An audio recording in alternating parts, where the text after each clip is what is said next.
राजस्थान में इस बार मानसून देरी से पहुंचा। 5 दिन देरी से वहां पर बरसात की शुरुआत हुई, लेकिन जैसे ही बारिश की शुरुआत हुई जयपुर में 1.5 घंटे के भीतर 3.1 इंच बारिश वहां पर हो गई, जिस वजह से पूरे शहर में गाड़ियां सड़कों पर तैरती हुई नजर आईं। इस बार मौसम विभाग का पूर्वानुमान कहता है कि राजस्थान में औसत से अधिक बरसात हो सकती है।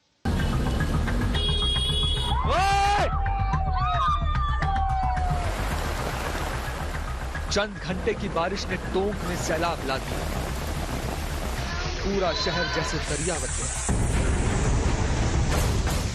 भारी बारिश की वजह से राजस्थान की कई छोटी बड़ी नदियां उफान पर हैं। बनास नदी में पानी का जलस्तर इतना बढ़ गया कि कई गांवों का शहर से संपर्क कट गया। बाढ़ और बारिश में हाईवे को जोड़ने वाली पुलिया गायब हो गई। उस पुलिया से जब एक ट्रक गुजरा तो देखिए क्या हुआ। कई टन भारी ट्रक नदी में खिलौने की तरह बहने लगा। स्थानीय लोगों की मदद से ड्राइवर और हेल्पर को बचाया गया। बनास की सहयोगी नदी सहोदरा का पानी टोंक में गली मोहल्लों तक पहुंच गया। बाजार की हालत देखिए, सारी दुकानें बंद हैं क्योंकि कमर तक पानी है।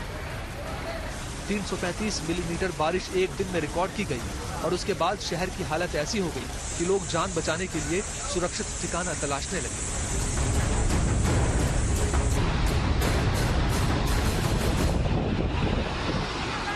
टोंक का सबसे बड़ा माध्यमिक स्कूल तालाब बन गया। बारिश ऐसी हुई कि जगह जगह गाड़ियां पलट गईं। तेज बहाव के सामने सब ने सरेंडर कर दिया। लगातार बारिश होने की वजह से राम सागर बांध का पानी जब टोंक में फैला तो कुछ नहीं बचा। जयपुर में भी तेज हवाओं के साथ जोरदार बारिश हुई। बादल बरसे और इतना बरसे कि सड़कों पर खड़ी गाड़ियां डूब गईं। बेसमेंट्स में पानी भर गया, कच्ची बस्तियों में पानी भर गया। लगातार बारिश ने अलवर के नद तालाबों को पानी से भर दिया। सीकर में सैलाब का संकट खड़ा हो गया। तस्वीरें देखिए, सीकर रेलवे स्टेशन की पटरियां पानी में डूबी पड़ी। मौसम के बिगड़े मिजाज को देखते हुए राजस्थान के हर शहर में सिविल डिफेंस की रेस्क्यू टीम को अलर्ट रखा गया है। मौसम विभाग ने अगले 2-3 दिन में जयपुर, भरतपुर, कोटा और उदयपुर संभाग के कुछ भागों में तेज बारिश की आशंका जाहिर की है। लेकिन राजस्थान जैसे रेतीले इलाके में बारिश सितम क्यों ढाती है? हर साल राजस्थान क्यों डूब जाता है, इसके लिए राजस्थान में नदियों के नेटवर्क को समझना होगा। राजस्थान में 13 रिवर बेसिन या नदी क्षेत्र है। शेखावती, रूपारेल, बनगंगा, गंभीरी, पार्वती, साबी, चंबल, माही, साबरमती, लूनी, पश्चिम बनास और सुकली। इन 13 नदियों के कई छोटे नदी क्षेत्र भी हैं। लूनी, बनास और चंबल सबसे बड़े रिवर बेसिन हैं। लूनी अजमेर, बाड़मेर, जालोर, जोधपुर से होकर बहती है। बनास उदयपुर, बूंदी से गुजरती है। बनास के छोटे नदी क्षेत्र यानी सब रिवर बेसिन चित्तौड़गढ़, जयपुर को कवर करते हैं। चंबल के नदी क्षेत्र में बूंदी, कोटा, झालावाड़ और बरान जिले आते हैं। राजस्थान में बाढ़ के कुछ और कारण भी हैं। कैचमेंट एरिया में बारिश के पानी का जमा होना, बांध से जरूरत से ज्यादा पानी छोड़ा जाना, बांध में टूट फूट होना, बारिश के पैटर्न में बदलाव से फ्लैश फ्लड आना और शहरों में ड्रेनेज सिस्टम का खराब होना। यूपी में मानसून ने जोर पकड़ना शुरू कर दिया। मथुरा में इतनी बारिश हुई कि सड़कों पर पानी भर गया। नए बस स्टैंड के पास जल भराव में स्कूल बस और एम्बुलेंस फंस गई। पहले बच्चों को ट्रैक्टर ट्रॉली से बाहर निकाला गया, फिर बुलडोजर बुलाकर एम्बुलेंस को खींचकर निकाला गया। यूपी में मौसम विभाग ने 5 जिलों में बारिश और बिजली गिरने की चेतावनी जारी की है। 21 जिलों में भारी बारिश का अलर्ट है। 9 जिलों में ऑरेंज और 13 जिलों में येलो अलर्ट रहेगा। संभल में भारी बारिश के बाद रिहायशी इलाके पानी में डूबे नजर आए। जगह जगह जल भराव की समस्या से लोग जूझते हुए दिखाई दिए। मौसम विभाग के मुताबिक ये आफत अभी और बढ़ने वाली है। वाराणसी और कानपुर में भी भारी बारिश का अलर्ट है। शहर शहर पानी ने कई घरों को अपनी आगोश में ले लिया और अब ये जानलेवा भी बनती जा रही है। मध्य और पूर्वी नेपाल के पहाड़ी हिस्सों में जब बरसात होती है तो उसका असर बिहार पर पड़ता है। बिहार में तबाही होती है। इस बार भी ऐसा ही हो रहा है। बिहार की नदियां बरसात की शुरुआत से ही उफान पर हैं। एक तरफ प्राकृतिक आपदा, दूसरी तरफ प्रशासनिक कुव्यवस्था जिसमें पुल के पुल ढहे जा रहे हैं।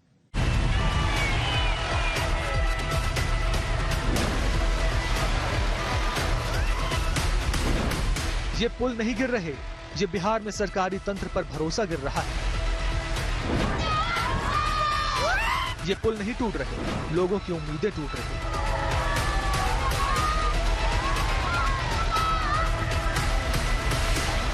सत्रह दिनों में 12 पुल गिर गए। बिहार में ऐसा क्या हो गया है कि पुल गिरते ही जा रहे हैं? पुराने पुल तो गिर ही रहे हैं, जिसका उद्घाटन भी नहीं हुआ, वो भी मलबे में तब्दील हो रहा है। 18 जून अररिया में 12 करोड़ की लागत से बना पुल गिरा। 22 जून सीवान में 30 साल पुराना पुल टूटकर गिर गया।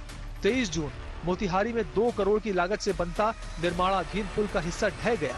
27 जून किशनगंज में 13 साल पुराने पुल की मानो रीढ़ की हड्डी टूट जाती है, पुल बीच से धंस जाता है। 28 जून मधुबनी में जो पुल अभी बन ही रहा था, बनते बनते 25 मीटर के पुल का बीम टूटकर गिर गया। 30 जून किशनगंज में 15 साल पुराने पुल का खंभा बीच से धंस गया, पुल अब कभी भी गिर सकता है। 3 जुलाई सिवान में एक नहीं 3 जगहों पर पुल धराशायी हो जाता है। 3 जुलाई को सारण में एक नहीं 2 पुल टूटकर नदी में गिर जाते हैं। सिवान और सारण जिले में आधा दर्जन पुल पुलिया जमींदोज हो गए, जल समाधि ले चुके हैं वो। और हम इस वक्त मौजूद हैं सारण जिले के जनता बाजार इलाके में। और ये जो तस्वीर आप देख रहे हैं, ये तस्वीर अपने आप में पूरी कहानी बता रहा है कि किस तरीके से बिहार में क्या नया, क्या पुराना और क्या निर्माणाधीन सभी पुल पुलिया ऐसा लगता है कि ताश के पत्तों की तरह बिखर गए हैं। और जो बताया जाता है कि इस पुल का निर्माण 2004 में किया गया था और 20 साल के अंदर ही ये पुल आप देख सकते हैं किस तरीके से इसका एक बड़ा हिस्सा जो है वो गंडकी नदी में समा गया है।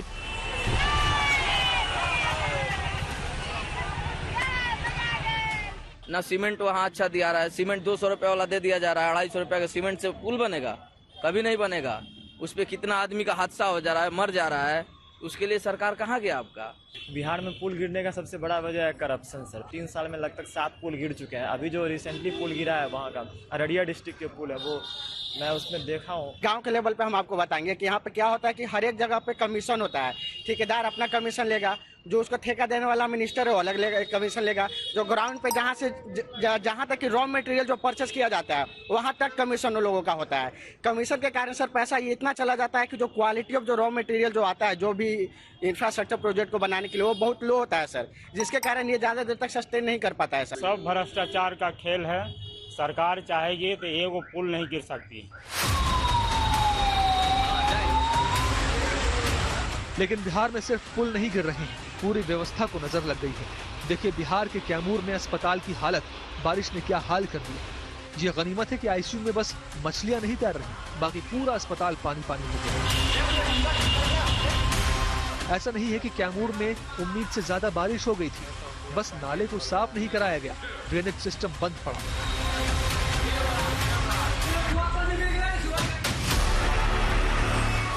बिहार में तो अभी मानसून ने दस्तक दी है। मौसम विभाग के अनुसार अगले कुछ दिनों में बिहार के कई जिलों में भारी बारिश का अलर्ट जारी किया गया है।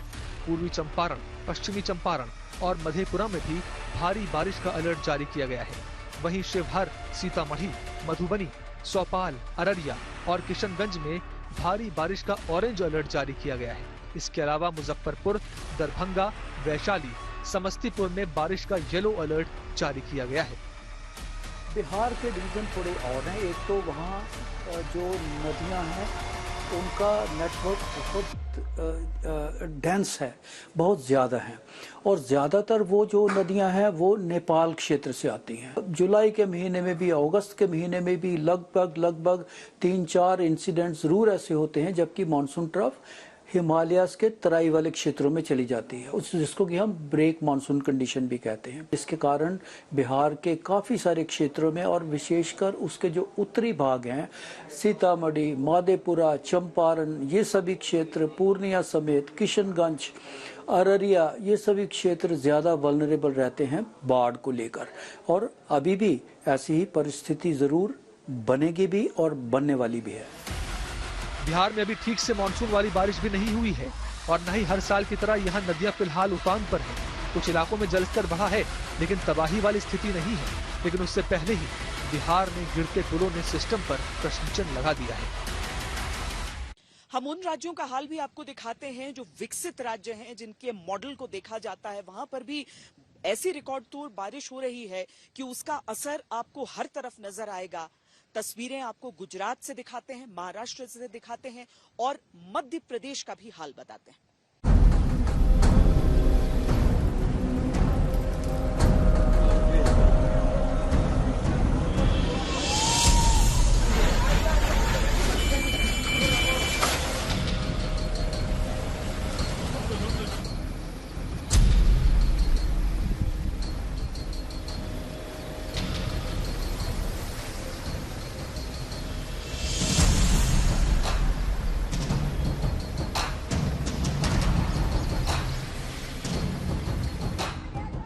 भारी बारिश की वजह से गुजरात पानी पानी हो गया।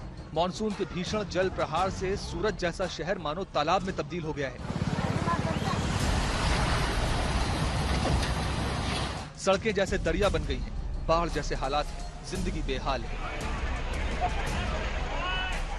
सूरत के आसपास से गुजरने वाली नदियां उफान पर हैं। पानी गांव और शहरों में घुस गया है। बालेश्वर गांव टापू जैसा नजर आने लगा है।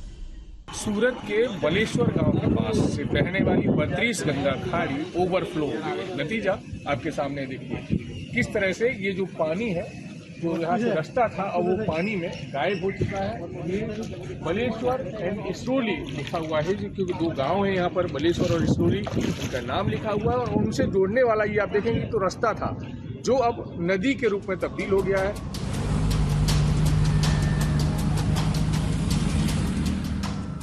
सूरत से सटे सानिया हेमत इलाके का हाल भी कुछ ऐसा ही है। पूरे गांव में पानी ने डेरा जमा रखा है। लोकसभा चुनाव से पहले ही सूरत धूलिया हाईवे पर इस ओवरब्रिज का उद्घाटन किया गया था।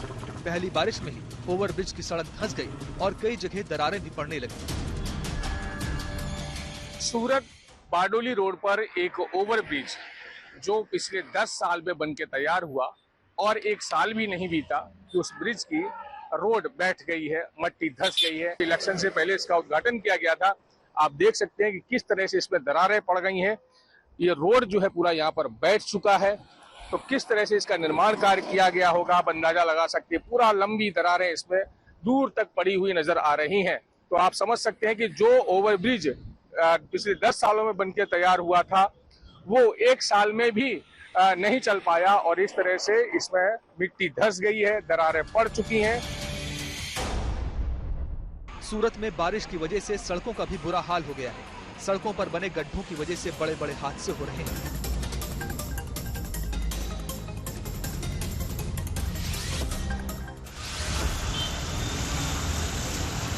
गुजरात मूसलाधार बारिश से किस कदर बेहाल है, खेड़ा जिले के डाकोर गांव की इन तस्वीरों से साफ साफ बयान हो रहा है। ये खेड़ा जिले का रणछोड़ राय मंदिर का प्रवेश द्वार है। जहां आस्था का सैलाब उमड़ता था, वहां जल सैलाब की हुकूमत।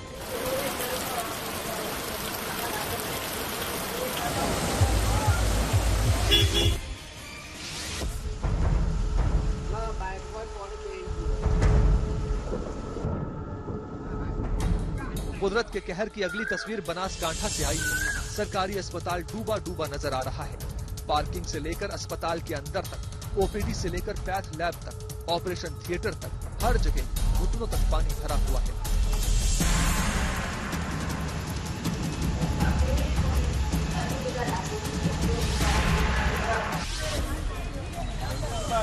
पानी के प्रकोप की ऐसी तस्वीरें लोगों को डरा रही हैं। जूनागढ़ में मानो शहर के अंदर समंदर घुस आया हो। लगातार बारिश से ओजत नदी और बांध ओवरफ्लो हो गए हैं। जूनागढ़ के 30 से ज्यादा गांव टापू में तब्दील हो गए हैं। हजारों घर पानी की जद में आ चुके हैं। पानी बहुत ज्यादा होता है, घरों में तक घुस जाता है पानी। घर में सब खाटले के ऊपर रहना पड़ता है हमें। हर साल यही स्थिति होती है और बरसों से यही चली आ रही है, क्योंकि कोई मतलब काम करने वाला है नहीं और हमारे यहाँ सिर्फ नेता बदलते हैं, परिस्थिति ऐसी वैसी रहती है। सूरत, अहमदाबाद, गांधीनगर, कच्छ, भरूच जैसे शहर बारिश से बेहाल हैं। मौसम विभाग ने अगले कुछ दिनों में दक्षिण गुजरात के कई जिलों के लिए भारी बारिश का अलर्ट जारी किया है। सूरत, नवसारी, वलसाड़, दमन, दादरा नगर हवेली के लिए एक्सट्रीमली हैवी रेनफॉल की वार्निंग दी जा रही है और साथ में रेड अलर्ट जारी है। और इसके अलावा जो डिस्ट्रिक्ट है जहां पर वेरी हैवी रेनफॉल की वार्निंग दी जा रही है वो गुजरात रीजन के बनासकांठा, पाटन, महसाना, साबरकांठा, अरावली, दाहोद, महिसागर, छोटा उदयपुर, भरूच, डांग और तापी शामिल है, जहां पर वेरी हैवी रेनफॉल की वार्निंग है और साथ में ऑरेंज अलर्ट जारी है।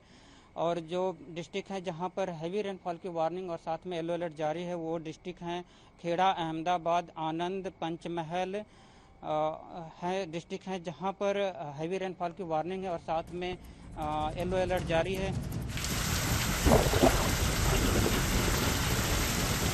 दक्षिण गुजरात के ज्यादातर जिलों में रिकॉर्ड बारिश से हालात बेकाबू हो गए हैं।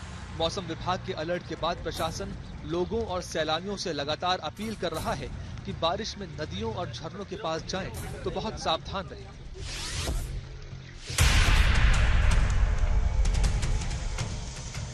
मुंबई में अब तक आफत वाली बारिश नहीं हुई है, लेकिन अलर्ट जारी है। प्रशासन दावा कर रहा है कि इस बार तैयारी पूरी है, लेकिन मुंबई से सटे भिवंडी में बारिश हुई तो पोल खुल गई। निचले इलाकों में 2 फीट तक पानी जमा हो गया। कई जगहों पर गाड़ियां डूब गई। मौसम विभाग ने मुंबई के लिए अलर्ट जारी किया है। कल से फिर से बारिश थोड़ी सी कम हो सकती है, लेकिन लाइट टू मॉडरेट बारिश 2-3 दिन जारी रहेगी मुंबई में। और रेस्ट ऑफ जो महाराष्ट्र मध्य महाराष्ट्र है वहाँ भी थोड़े जिले के लिए ऑरेंज अलर्ट है और थोड़े जिले के लिए येलो अलर्ट है। जहाँ येलो अलर्ट दिए है वो पुणे, सातारा जो है घाट एरियाज, वहाँ थोड़े से ऑरेंज अलर्ट भी 2 दिन के लिए है। जुलाई ऑलरेडी चालू हो चुका है, लेकिन आप देखोगे कि हेवी रेनफॉल की संभावना अभी 2-3 दिन में दिखाई नहीं दे रही। 1-2 जिले हैं, जैसे मैंने बताया घाट एरियाज में थोड़ा सा ऑरेंज अलर्ट किया है। जैसे भी वेदर कंडीशन इम्प्रूव हो जाएंगे तभी रेनफॉल हेवी या वेरी हेवी का अनुमान आप बता देंगे।